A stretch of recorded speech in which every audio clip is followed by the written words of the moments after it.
President Biden's latest plan to lower student loan payments for millions of Americans remains stuck in the courts as Republicans have filed multiple lawsuits against it. And yesterday, the Supreme Court decided, for now at least, the plan cannot take effect.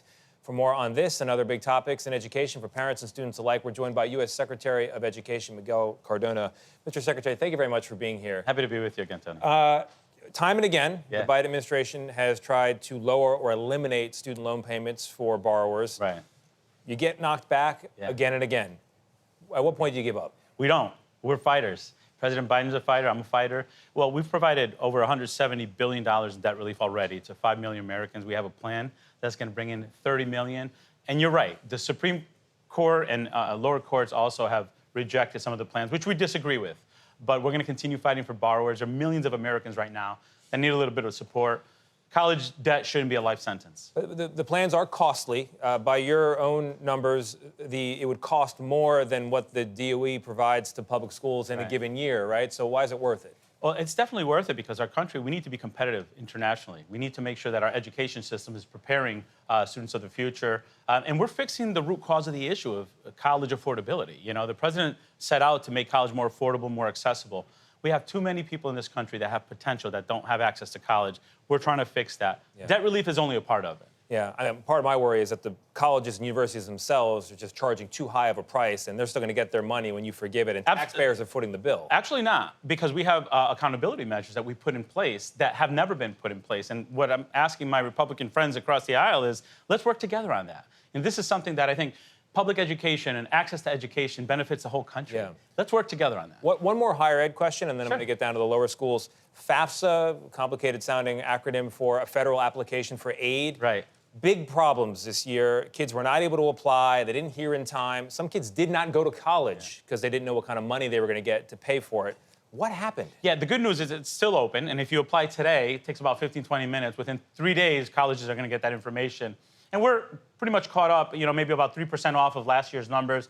I think we're on track very soon to give out more federal dollars this year than any other year. But what happened? And what we learned was that this process that hasn't been touched in 40 years needed revamped. We worked with families and schools to hear feedback, and we got a process that's rolling out in the next couple weeks. We're excited about it. $7,400 is available to students that apply. The application is about 15 to 20 minutes, where it was an hour before. Yeah. We're going to get it right. These kids in America deserve that. I mean, my mom filled it out with pen and paper at the kitchen table. Is it just that the federal government, as we learn yet again, can't handle technical things like this? Absolutely not. It means that for 40 years, it hasn't been touched.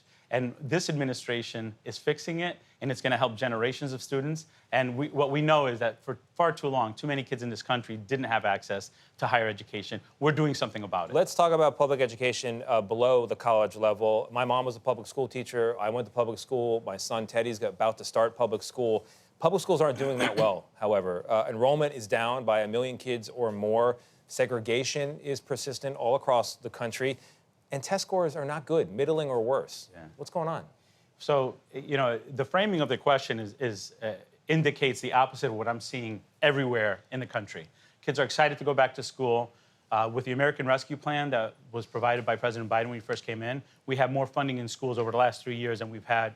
I've been an educator over 20 years. So we're seeing an uptick in achievement. We're not where we need to be, which is why we have a bus tour coming up talking about defending and fighting for public education. We know public education is a great equalizer, and we're committed to making sure public education is available. But to be clear, my question wasn't about framing. Those are the facts on the ground. Right. And it raises the question, you know, for 40 years now, there's been a conversation about what the proper role is of the federal government in local and state schools. Why do we need a Department of Education these days? You know, the Department of Education is the department that makes sure that students at wherever in the country have access to teachers, have access to special education services.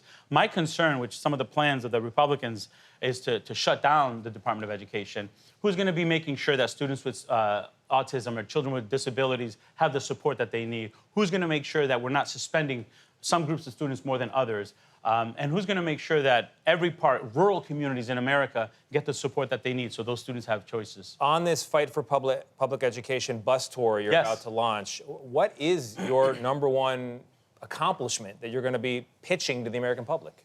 You know, it's called fighting for public education. We know public education is a great equalizer. I wouldn't be Secretary of Education if it wasn't for a great public school in my neighborhood, right? And overwhelmingly, parents want their neighborhood public school to be a successful school. That's what we're fighting for. Not only in funding, but in resources. We know public education is the great equalizer, and it lifts up a country. It's under attack. So we're fighting for public education because, I mean, if we're not fighting for it, who will? Yeah. There are millions of students in our country right now that are lacing up their sneakers, getting their backpack on, and going to their local neighborhood school. We have to defend those schools. We have to support those schools and our educators who are fighting for our kids. Yeah, got to train up our youth in wisdom and virtue. That's it. Benjamin Franklin, Secretary Cardona, thank you very much. Good to see you. Appreciate Thanks. it.